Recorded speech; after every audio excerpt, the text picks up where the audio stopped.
de Xochimilco, nuestra querida corresponsal Alina Duarte. ¿Cómo estás, Alina? Buenas tardes. Bien, Vicente, aquí feliz de que tengas a un comunista primero, después a otra. No, bueno, ya me gustó sin censura, comunista, socialista, castrochavista. Déjame saludar al maestro Jaime Hernández, que también ha estado esperando pacientemente para dejar la víbora chillando aquí esta tarde. ¿Cómo estás, Jaime? Don Vicente, muy buenas tardes ya. Oigan, pues querida Lina, hemos tenido una intensa mañana en este espacio libre como el viento y no quiero necesariamente que nos vayamos sin que ustedes en esta mesa de diálogo también pongan algunos puntos sobre las IES. Ya salieron, bueno, ya salió la consejera del INE, Claudia Zavala, la cabeza de la Comisión de Quejas y Denuncias allá en el Instituto Nacional Electoral, a decir que el proceso electoral del 2024 inicia atropellado y que se enfrentará a un escenario muy complejo. Te lo digo, Pancho, para que lo entiendas, Pedro, y si viene de la autoridad electoral, ahí nanita, mi querida Alina.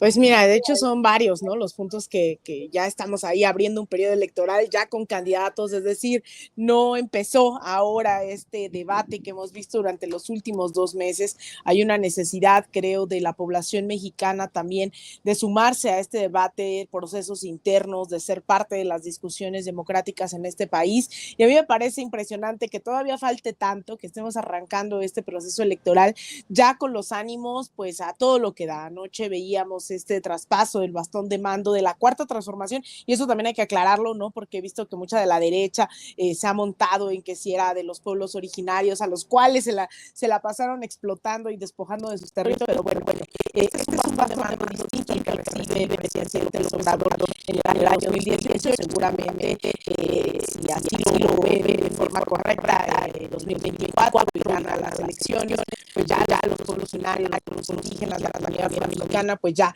dará o no su bastón de mando también a Claudia Sheinbaum. Pero creo que este proceso electoral es no solamente inédito por los procesos que hemos visto, pasamos de tener un solo candidato del PRI a la presidencia, a pasar a tener debates internos que se visibilizan que hay proyectos distintos, ideologías distintas, que no es un muégano, ¿no? Sino es un conjunto de opiniones, de ideologías, de proyectos que están buscando el bien colectivo en el caso de Morena. Y bueno, en el otro caso, bueno, es muy evidente que cuando hablamos de los Silvano Aureoles, donde hablamos de los cabeza de vaca, pues definitivamente no estamos pensando en que van a innovar en una estrategia de desarrollo de la sociedad, del pueblo mexicano y del bienestar. La autoridad electoral sin duda tiene que pronunciarse, tiene que hacer lo suyo, por la simple razón de que este debate que comenzó desde el 2006, creo que ha tomado su punto más álgido durante los últimos meses, durante los últimos 2 años.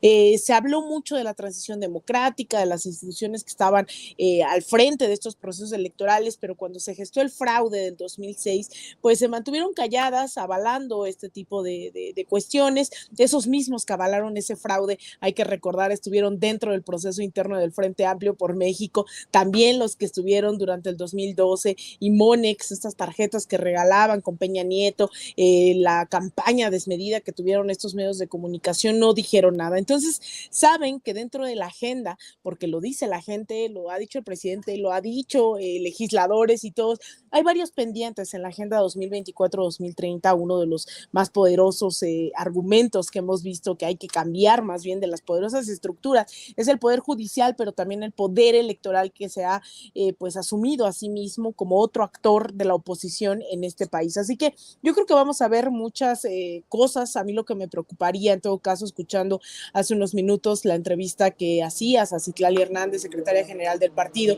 es los pretextos que están buscando estas autoridades electorales para invalidar el proceso interno de Morena, para invalidar la candidatura candidatura ya de Claudia Sheinbaum, y eso se presta, ¿no? Esto que dices, pues bueno, habrá que analizarlo porque no es cualquier cosa, habrá que ver estas 30 hojas en donde pues presenta el equipo Marcelo Ebrard las presuntas pruebas de que pues no estuvo a la altura este proceso. Entonces eso a mí me da pendiente, ¿no? Al haber escuchado a Citlali que dice, bueno, sí, no lo presentaron, ya está ahí, es decir, pareciera, quiero equivocarme porque creo que eso no le conviene a nadie a estas alturas en la izquierda o en las izquierdas, es la judicialización de un partido que ya ha sido judicializado en múltiples ocasiones, que hemos visto que esas pugnas internas pues mantienen paralizado a la que tendría que ser la herramienta de la transformación, que es el partido, ¿no? Que tiene muchas contradicciones, muchos aciertos, muchos errores, pero bueno, ahí está,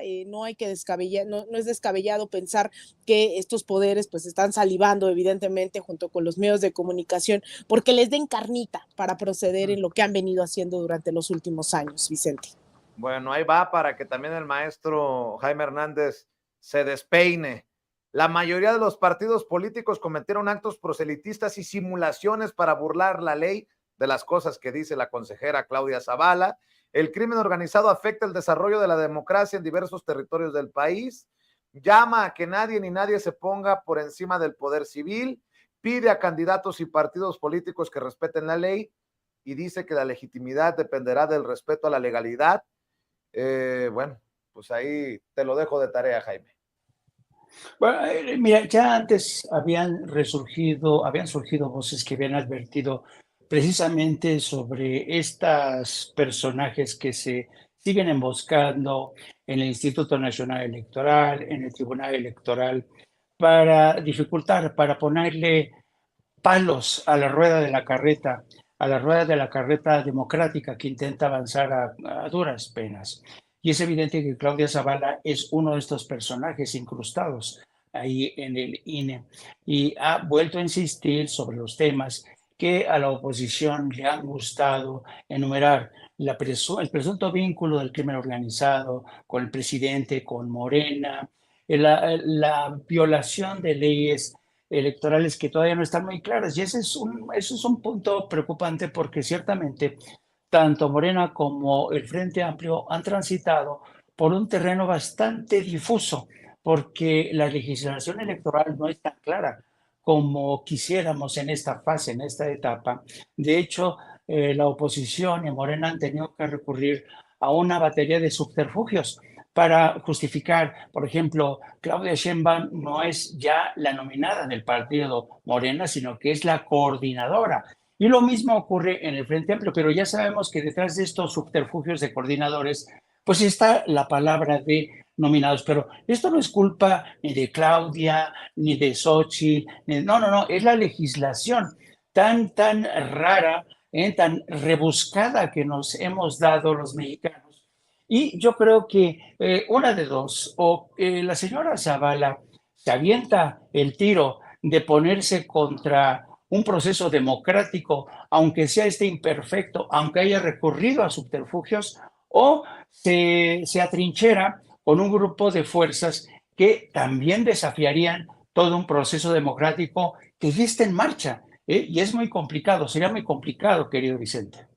Así es. ¿Cómo ven el panorama político? Ya está Eduardo Verástegui, el ultraconservador, candidato independiente.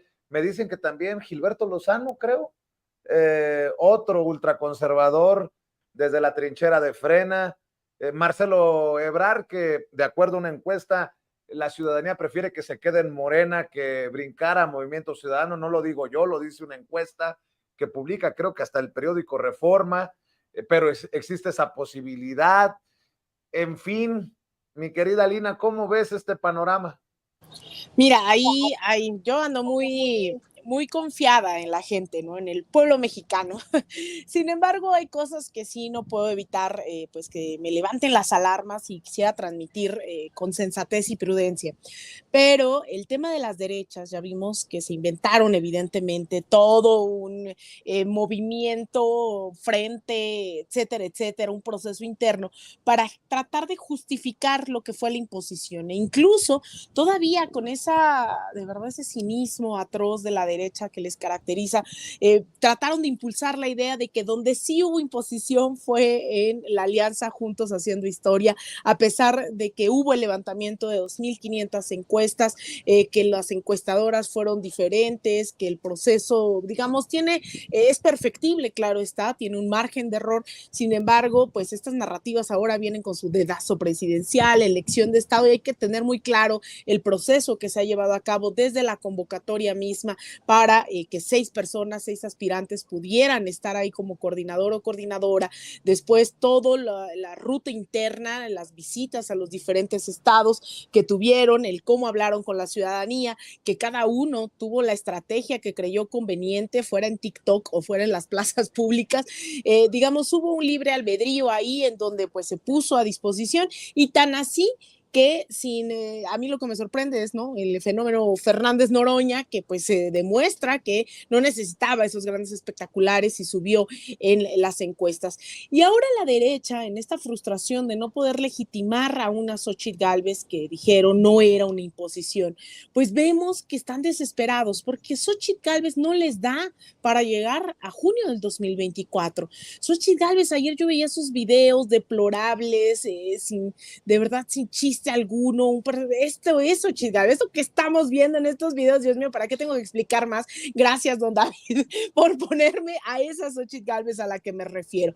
Definitivamente, y nadie de la izquierda en su sano juicio creería que Beatriz Paredes es la que nos puede representar, pero viéndolas en los debates, comparada a Xóchitl, encadenándose a la silla, vistiéndose de dinosaurio, etcétera, etcétera, es evidente que este personaje no les da para sostener un proceso por al menos 10, 11 meses, que son los que quedan.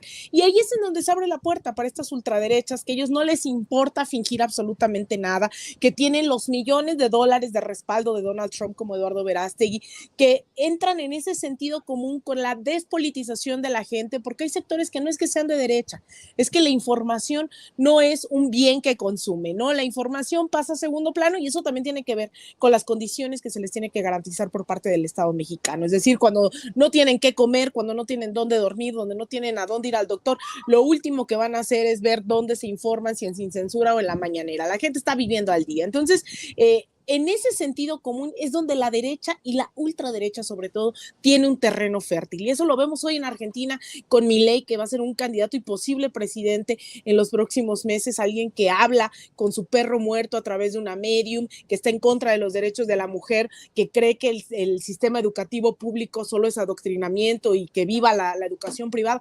Todo eso puede pasar aquí. No hay que subestimarlo. Entonces, también hay que medir, y con eso cierro, qué tanto visibilizamos a los Verástegui, a los discursos de las Lili Téllez, qué tanto como medios también impulsamos eso, sea a través de lo ridículo que son, como Xóchitl Gálvez, o también de darles plataforma. Entonces, creo que también ahí hay algo que nos tenemos que poner a pensar, hasta dónde le damos plataforma, pero a mí me preocuparía que no estemos informando qué significa esa ultraderecha. No solo es un voto, no solo es una plataforma electoral, es asesinatos como lo hizo Jair Bolsonaro, persecución, presos políticos, el asesinato de Marielle Franco, una activista negra, lesbiana. Eso es la ultraderecha. Entonces, también la izquierda nos tenemos que exigir comunicar desde la izquierda, avanzar en los programas, digamos, en este proyecto de nación, que entiendo este día domingo se va a entregar el borrador a Claudia, iba a decir a la corcholata, pero ganadora, pero no, ya hay corcholata ganadora, a Claudia Sheinbaum. Entonces, ese proyecto de nación tiene que contemplar todas esas carencias que todavía pueda llegar a tener la Cuarta Transformación, para no darle paso absoluto a la derecha, y mucho menos, Vicente, a la ultraderecha. Así es, y por si estaban con el pendiente, dice Sandra Cuevas, la excelentísima duquesa del reino de Cuauhtémoc, que dice, me parece que AMLO no sabe gobernar, pero sí sabe hacer política. Él ya está pensando cómo dividir el voto de la oposición. Sandra Cuevas invitó a Marcelo Ebrard a unirse al Frente Amplio por México.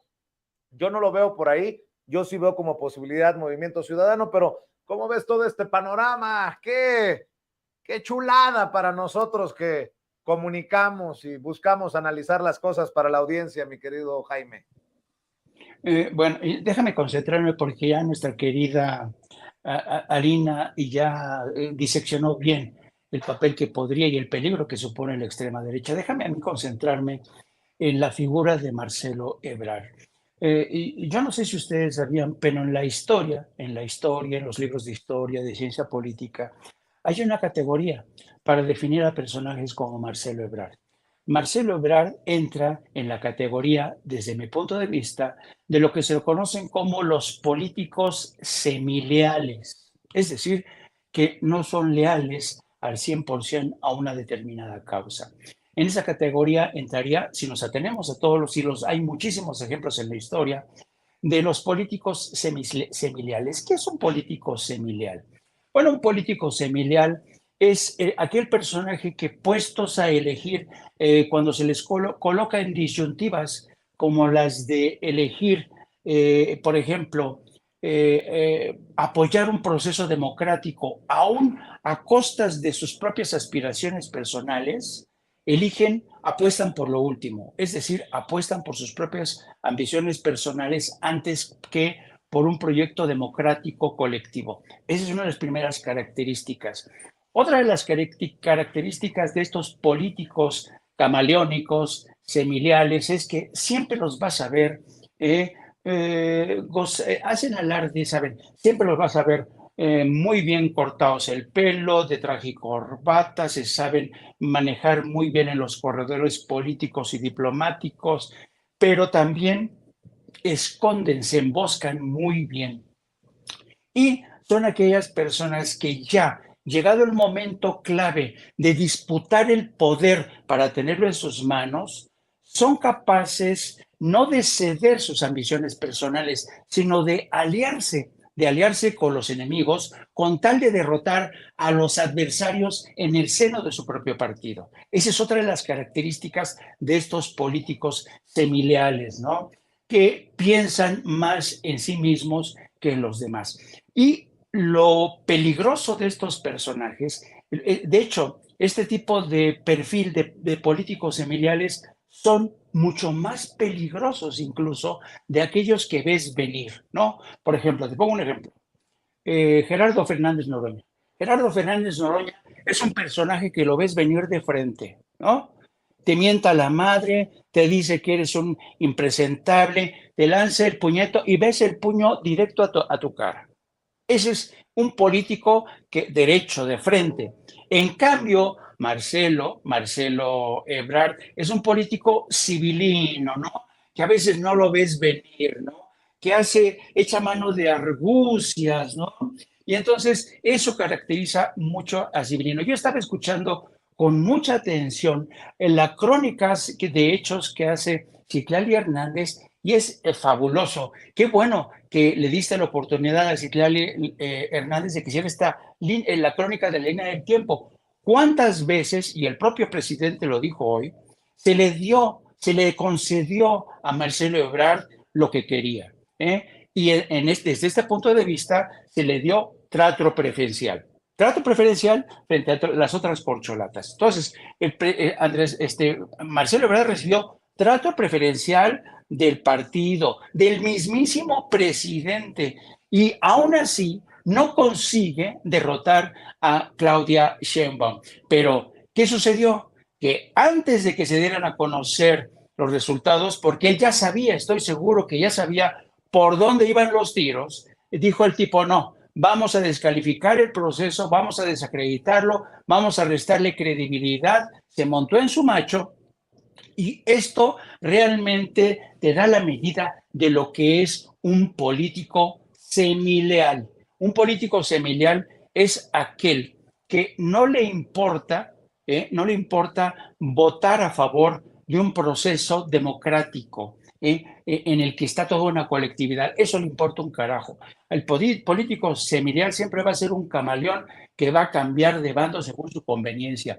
Y una cosa también interesante, un político semileal como Marcelo Ebrard no tardaría tanto en esperar a que la ventana esté abierta. Yo, de hecho, creo que las palabras del presidente esta mañana en la mañanera y lo que ha empezado a surgir a partir de ahí es que quizá esa ventana ya se cerró, porque Marcelo está dándonos a todos los mexicanos esperar hasta el lunes próximo.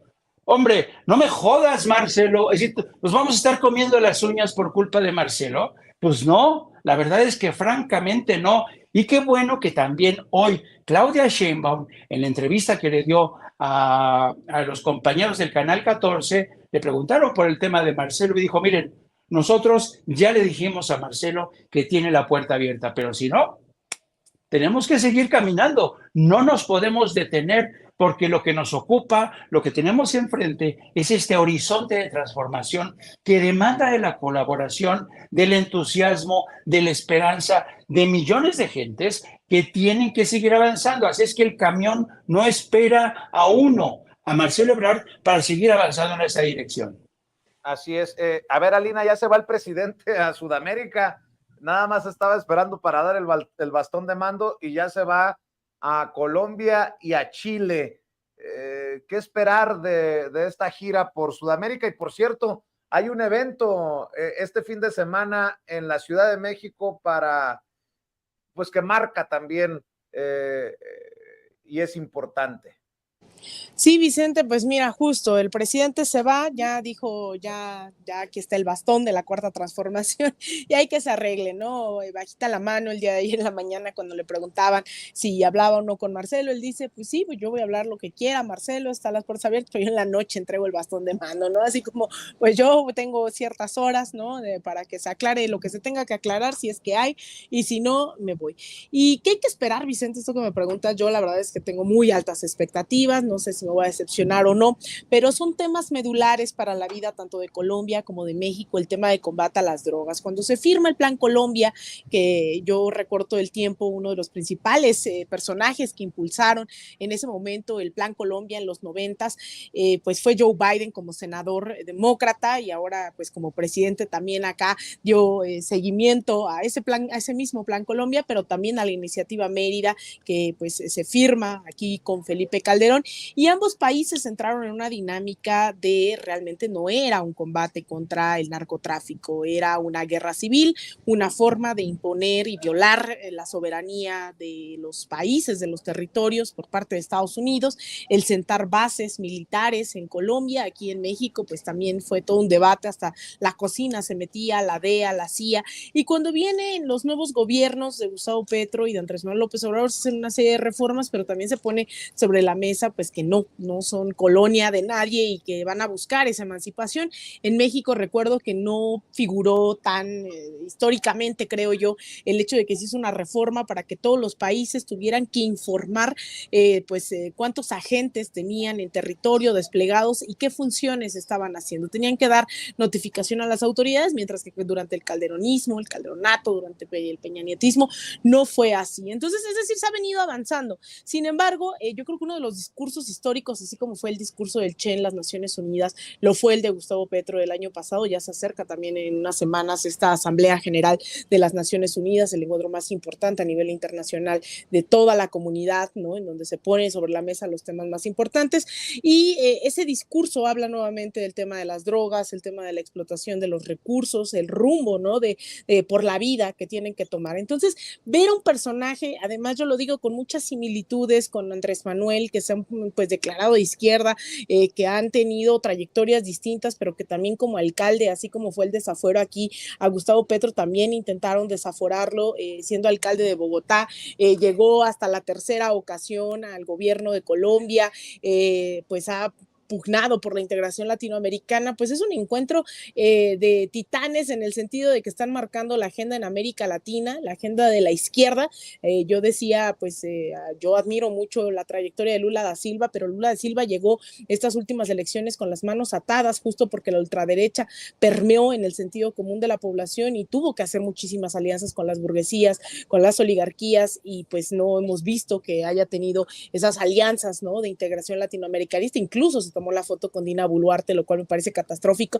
Entonces, ahora que se reúne Gustavo Petro, Andrés Manuel, pero para hablar específicamente del tema de las drogas que ha costado tanta sangre, que ha costado tantas desapariciones, tanto dolor en nuestros pueblos, a mí me parece que ya es histórico, ¿no? Desde un inicio, más allá de lo que se hable, creo que mencionarlo, nombrarlo y decir que Estados Unidos no estaba teniendo una estrategia de política contra las drogas, sino una política de criminalización de las drogas, de los usos y costumbres también de muchos de los pueblos originarios, que es el tema de la coca, ¿no? No es que lo usen como cocaína en Bolivia, es el tema de la coca por la altura y demás, una planta, ya lo demás es otra cosa, pero es el estigma y todo esto que ha implicado para los pueblos del sur. Y en el caso de Chile, y con eso pues voy cerrando, pues evidentemente no, Gabriel Boric no es mi favorito en América Latina, y lo sabes, Vicente, es un gobierno que llegó de entrada muy deslactosado, que prometió cambios radicales, pero no hubo una comunicación con el pueblo, no se aprobó la constituyente, que la nueva constitución que se proponía,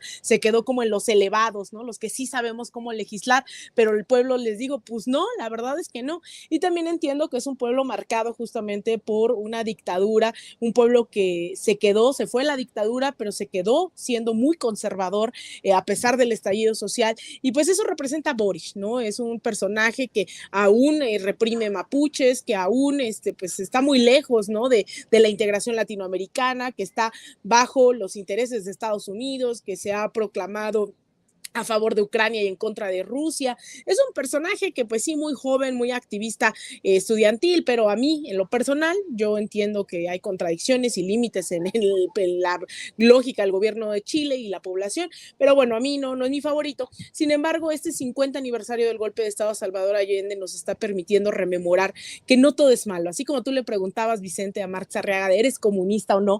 Y hoy todavía creo que hay mucho estigma sobre el comunismo, sobre el socialismo. Vale la pena recordar algo tan importante para la historia de nuestros pueblos en todo el continente, que fue el gobierno de la Unidad Popular. Una apuesta abiertamente marxista, abiertamente socialista de Salvador Allende, alguien que el presidente López Obrador ha dicho que admira muchísimo, que es de esos personajes que marcaron su vida, su carrera, que el golpe de Estado se dio mientras él se encontraba en la Facultad de Ciencias Políticas. Es un personaje que vale la pena rememorar, porque el socialismo no es comer niños, el socialismo no es venir y quitarte tus vacas, ¿no? Que es el ejemplo eterno. El socialismo busca esa redistribución de los ingresos, el que no venga Salinas Pliego y te pague una miseria, sino que haya una producción comunitaria, ¿no? De que no haya explotación del hombre por el hombre. Entonces, este sábado, el día de mañana, por eso me ven aquí en la universidad, andamos en la UNAM, en la FE Zaragoza, repartiendo volantitos, nos hemos sumado a esta convocatoria, México le canta a Chile, en la cual, pues ahí tendrán el cartel en pantalla, don David, va a estar Rocco Pachucote, Monocordio, Oliver Terán, Sol Pereira, Chinoy Pascor, del David Aguilar, Federico Bonazo, Van folcloristas, los chalanes del amor, y van a estar rememorando canciones de comunistas, hay que decirlo, ¿no? Como Violeta Parra y Víctor Jara, que fueron asesinados por el golpe de Estado de Pinochet, justamente porque militaban en el Partido Comunista Chileno, fueron asesinados. Y también van a estar cantando de Inti Limani, de Los Prisioneros, que fue, a mí me recuerda cada que escucho a Los Prisioneros, ese golpe, ese estallido social en octubre del 19, que cantaban por todos lados sus canciones ahí en Chile. Entonces, pues les esperamos mañana a partir de las 3 de la tarde para saber más de estas experiencias que hemos tenido en América Latina, y que obviamente cuando tienen ese respaldo popular, que avanzan un tantito, Vicente, en la redistribución de la riqueza, en quitarle a los oligarcas sus grandes beneficios y privilegios, pues acceden de esta manera al poder, con golpes de Estado, con sangre, persiguiendo, masacrando al pueblo, y eso es lo que no queremos que pase aquí en México. Así que los esperamos el día de mañana, Vicente, y pues espero que también te puedas dar una vuelta por allá. ¿Qué más puedo decirte, mi querida Lina? Vamos a hacer el esfuerzo para estar después de nuestros compromisos en otras partes. Vamos a hacer el esfuerzo con mucho gusto. Y el presidente Andrés Manuel López Obrador se dirige a Sudamérica, Jaime, ya con, pues, si me permiten decirlo, con un peso menos en los hombros. Ya salió el proceso interno de Morena, ya entregó el bastón de mando y ahora sí va para Colombia y para Chile, convirtiéndose en lo que han dicho muchos, ¿no? En ese faro del hermano mayor hacia el continente. Sí, Y yo quería un poco también mencionar este extraño, bueno, este ritual del presidente AMLO con Claudia Sheinbaum ahí en Templo Mayor. A mí, que ya mucha gente ha empezado a cachondearse de estas imágenes del presidente caminando con Claudia Sheinbaum. Fíjate que a mí se me hace fascinante este ejercicio, porque muchos van a tratar de caracterizarlo como pintoresco, folclórico, una ocurrencia del cabecita de algodón. Pero ¿sabes qué, Vicente? ¿Sabes qué, Alina? A mí creo que este ejercicio, este ritual, se me hace fantástico porque no es una ocurrencia. ¿Sabes? Desde mi punto de vista, lo voy a explicar con muy pocas palabras, muy pocas palabras. Creo que es muy importante que aprendamos todos los mexicanos de dónde venimos, porque solamente sabiendo de dónde venimos, sabremos hacia dónde vamos. A mí se me hace fantástica esta idea de recuperar el pasado, por más terrible que éste haya sido, por más que una cultura u otras culturas hayan querido sepultarnos, nosotros siempre sacamos la cabeza. Por eso se me hace tan interesante este ritual. Ojalá que se quede, ojalá que permanezca, porque, insisto, los mexicanos yo y encuentro mucho de confusión, sobre todo de identidades, sobre todo entre la clase alta, los oligarcas, que ellos dicen que no, ellos no son indios, ellos no, nosotros somos Hightown, somos Piqui, ¿no? Nosotros hablamos inglés, hablamos francés, ¿no? Y se les olvida de dónde vienen. Por eso yo creo que es un ejercicio de coherencia histórica fantástico. Se me hizo muy bonito este ejercicio y además que lo admitiera una mujer Claudia Sheinbaum, que es todo menos que una política aldeana. Claudia Sheinbaum es una mujer muy sofisticada, es una mujer educada en México y en el extranjero, es una mujer profesionista que habla idiomas y el que ella haya recogido ese bastón de mando, lo recoge no solamente en nombre de muchos mexicanos que siguen en México, no, lo recoge también en manos de muchos de esos mexicanos que están en el extranjero, que están apegados a sus raíces. Hay esta tradición que todavía persiste en algunas culturas de enterrar el ombligo de uno en la tierra para que no se nos olvide de dónde venimos, ¿no? Y este ejercicio de enterrar el ombligo, pues tiene que ser, yo creo que hacer conciencia realmente para no, sabes, no dejar de amar profundamente este país y sobre todo respetar el destino de una nación soberana como la que es México, no dejarla en manos de poderes extranjeros, como ya adelantó esta Xóchitl Gálvez, que va a entregar el petróleo, o que hay una reforma para nuevamente echar para atrás la reforma en materia eléctrica. Por eso yo creo que este ritual a mí se me hizo fantástico. Y pasando a la gira rápidamente, para mí es muy significativo que el presidente vaya a Colombia en momentos que Petro Gustavo enfrenta una efervescencia política muy parecida a la de México, enfrenta resistencias en el seno del poder legislativo, hay realmente una andanada de críticas. Hoy precisamente que está a punto de aterrizar el presidente de México, algunos de los medios más conservadores, por ejemplo, como la revista Semana, vaticinan que se van a encontrar estos dos hombres que son parecidos como dos gotas de agua y que incluso comparten dos políticas fallidas, la de abrazos y no balazos, que es el equivalente de la paz total de Pedro Gustavo. Y dicen que son políticos que no han conseguido poner paz, enfrentar a los cárteles de la droga. Sabemos que es un reto realmente impresionante. Y en fin, y lo quieren comparar con Petro, pero presentándolo, ¿sabes?, con este rostro que aquí en México te presentan a López Obrador como un tipo que no ha conseguido nada en absoluto. Sin embargo, sabemos que Petro Gustavo cuenta con un respaldo más amplio y el presidente de México va a visitar y encontrarse con Petro Gustavo en un momento coyuntural clave, muy delicado para Petro Gustavo, que no solamente tiene que enfrentarse a estas fuerzas de derecha y extrema derecha, sino también tiene que enfrentarse al gobierno de Estados Unidos, porque tú sabes que Estados Unidos siempre ha considerado a Colombia como su enfant chouchou, como su niño consentido. Colombia es el equivalente de Israel para Estados Unidos. Israel es el consentido de Estados Unidos en Oriente Medio. Colombia ha sido durante muchos años el consentido de Estados Unidos. ¿Por qué? Porque desde ahí lo puede utilizar como plataforma para lanzarse contra Venezuela, para ir contra todos estos movimientos que han resurgido de la izquierda. Entonces va a ser un viaje muy interesante y en el caso de Chile una etapa de reencuentro fantástico. Le va a dar el águila azteca a la hija de Salvador Allende. Yo ya imagino ese reencuentro lleno de nostalgia, pero también de lágrimas, entre dos países que se hermanaron en uno de los peores, de los más episodios más horribles de la historia, en la que México actuó efectivamente como el hermano mayor para rescatar a miles de refugiados chilenos, querido Vicente, querida Lina.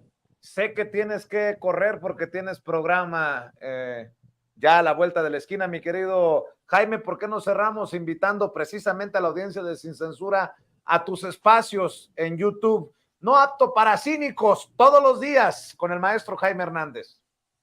Así es, Vicente, muchas gracias por tu generosidad, como siempre. Los esperamos a las 14 horas, ya dentro de poquito, 45 minutos para iniciar No Apto para Cínicos. A partir de las 14 horas también nos pueden seguir a través de mis redes sociales, @Jaime Journo. Le mando un abrazo a mi querida Linda, a Lina, y a ti también, querido Vicente. Abrazote. Claro que sí, Jaime, te mando un abrazo también para ti y mi querida Lina, también cerremos invitando a la audiencia a tus redes, a tus trincheras. Muchas gracias, Vicente. Pues a mí me encuentran todos los días aquí en Sin Censura y en X, ahí como aparece en pantalla, Alina Duarte _, en Instagram y en Threads _Alina Duarte, y también en De Raíz _media para que vayan y se suscriban a nuestro canal. Cada lunes tenemos un programa de análisis internacional y todos los jueves también ahí un podcast con Azul Alzaga y Oscar Camacho. Así que por ahí les esperamos para hablar de México y el mundo en De Raíz _media en todas nuestras plataformas. Y pues agradecerte, Vicente, y espero que después de tus compromisos a los que no nos invitas puedas darte una vuelta ahí, todos y todas ahí, y un saludo ahí a la gente, a Roberto, a Carlos Sánchez, que están en el chat, que están ahí, a alguien que se llama Joan Sebastián, que como me gusta Joan Sebastián, entonces bueno, por eso me acuerdo de su nombre ahí en el chat. Entonces pues agradecerte a ti y a la audiencia por este espacio. Fíjate que no quiero presumir, por eso no voy a decir mucho de los compromisos que tengo, pero mañana me invitó a desayunar uno de los maestros más importantes de la música mexicana. Horacio. No, además que quiero mucho a Horacio, no se dedica a música necesariamente comercial, pero busquen el danzón número 2 y se los dejo de tarea. Y además es mi paisano. Mi querida Lina, mi querido Jaime, les mando un abrazo. Que pasen excelente tarde. Nos vemos. Cuídense. Hasta otra. Y déjenme nada más.